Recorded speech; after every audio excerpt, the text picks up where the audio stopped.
धर्म बड़ा या पाप बड़ा? प्रस्तावना। सदियों पुरानी बात है। हिमालय की तलहटी में एक शांत आश्रम था जहाँ एक वृद्ध संत निवास करते थे। उनका नाम था स्वामी प्रज्ञानंद। दूर दूर से लोग उनके प्रवचनों को सुनने आते थे। एक दिन एक नौजवान उनके पास आया और प्रश्न किया, गुरुदेव, ये बताए, धर्म बड़ा है या पाप बड़ा? स्वामी मुस्कुराए, बोले, बेटा, ये प्रश्न उत्तर से नहीं, अनुभव से हल होता है। चल, मैं तुझे एक कथा सुनाता हूँ। योजक चिन्ह योजक चिन्ह योजक चिन्ह। कथा आरंभ। राजा नृपसेन का धर्म संकट। बहुत समय पहले की बात है। एक बड़ा और समृद्ध राज्य था सुरग्राम। वहाँ के राजा नृपसेन न्यायप्रिय और धर्मपरायण थे। वे प्रतिदिन प्रजा की समस्याएं सुनते, न्याय करते और प्रतिज्ञा करते, धर्म ही मेरा जीवन है। राजा के मंत्री, दरबारी और आमजन उन्हें धर्मावतार कहते थे। पर एक दिन कुछ ऐसा घटा कि राजा को निर्णय करना पड़ा, क्या सच में धर्म बड़ा है या पाप? योजक चिन्ह योजक चिन्ह योजक चिन्ह। विषम समाचार। एक दिन सुबह सुबह राजमहल में सिपाही आया और बोला, महाराज, नगर के बाहर जंगल से एक साधु को पकड़कर लाया गया है। उस पर आरोप है कि वो वर्षों पहले इस नगर का अपराधी था, भयानक डाकू कालपहाड़। सभी दरबारी चौंक गए। राजा बोले, कालपहाड़ तो वर्षों पहले मर गया था। सिपाही ने सिर झुकाया, जी महाराज, पर इस व्यक्ति ने स्वयं स्वीकार किया है कि वह वही है। पर अब वह एक साधु बन चुका है, स्वामी सच्चिदानंद के नाम से पहचाना जाता है। राजा बोले, उसे दरबार में लाओ। योजक चिन्ह योजक चिन्ह योजक चिन्ह। भूतपूर्व डाकू, वर्तमान साधु। स्वामी सच्चिदानंद को दरबार में लाया गया। उसका चेहरा शांत था, आंखों में आत्मिक तेज। राजा ने पूछा, क्या तुम वही कालपहाड़ हो जिसने वर्षों पहले हमारे राज्य में लूट, हत्या और अग्निकांड किए थे? साधु ने सिर झुकाकर कहा, हाँ महाराज, मैं वही था। पर आज नहीं हूँ। वह मेरा अतीत था और यह मेरा वर्तमान है। वर्षों पहले एक संत के चरणों में मैंने पापों का प्रायश्चित किया। तब से मैंने तपस्या, सेवा और त्याग में जीवन बिताया है।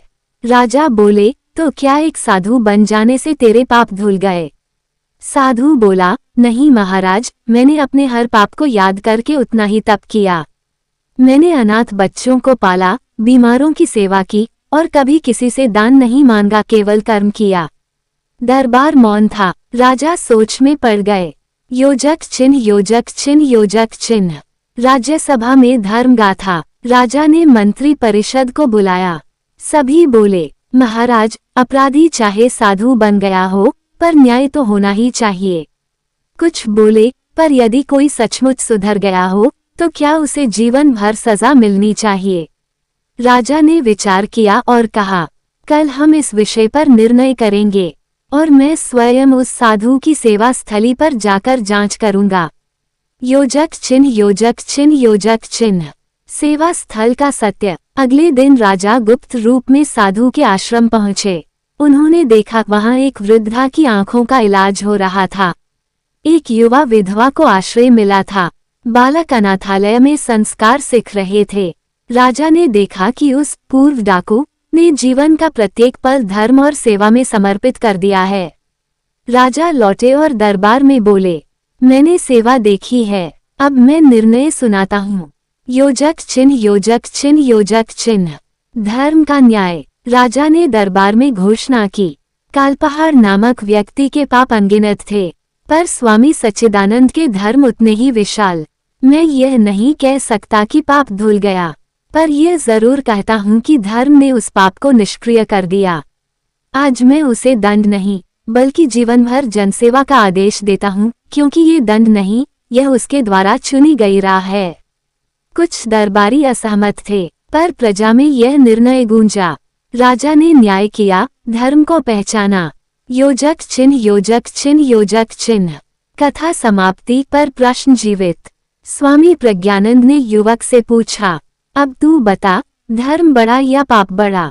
युवक ने कहा, गुरुदेव, अब लगता है जब तक पाप कर्म करता है वह बड़ा लगता है, पर जब धर्म उसे बदल दे तब धर्म सबसे बड़ा होता है। संत मुस्कुराए, बोले, पाप मनुष्य को गिराता है, पर धर्म उसे उठाता है। एक चिंगारी वन को जला सकती है, पर एक बूंद गंगाजल भी आत्मा को पवित्र कर सकती है। योजक चिन्ह, योजक चिन्ह, योजक चिन्ह। नैतिक संदेश। पाप कभी भी अंतिम सत्य नहीं होता। धर्म वह प्रकाश है जो अंधकार को भी आलोकित कर देता है। किसी के अतीत को देखकर उसका वर्तमान मत आंकिए। परिवर्तन भी एक तपस्या है। नमस्कार दोस्तों, अगर आपको हमारी ये कहानी पसंद आई हो, अगर हमारे शब्दों ने आपके दिल को छुआ हो, तो प्लीज इस चैनल को लाइक जरूर करें। अगर आप चाहते हैं कि हम इसी तरह और भी प्रेरणादायक, भावनात्मक और सच्ची कहानियां आपके लिए लाते रहें, तो सब्सक्राइब करना बिल्कुल न भूलें। और हाँ, अगर ये वीडियो आपके दिल को छू गया हो, तो इसे अपने दोस्तों और परिवार के साथ शेयर जरूर करें, क्योंकि हो सकता है आपकी एक शेयर किसी की जिंदगी बदल दे, किसी के चेहरे पर मुस्कान ले आए। आपका साथ ही हमारी असली ताकत है। धन्यवाद दिल। @कृष्ण स्माइल योजक चिन्ह ऐप, जहां कहानियां सिर्फ सुनी नहीं, महसूस की जाती हैं।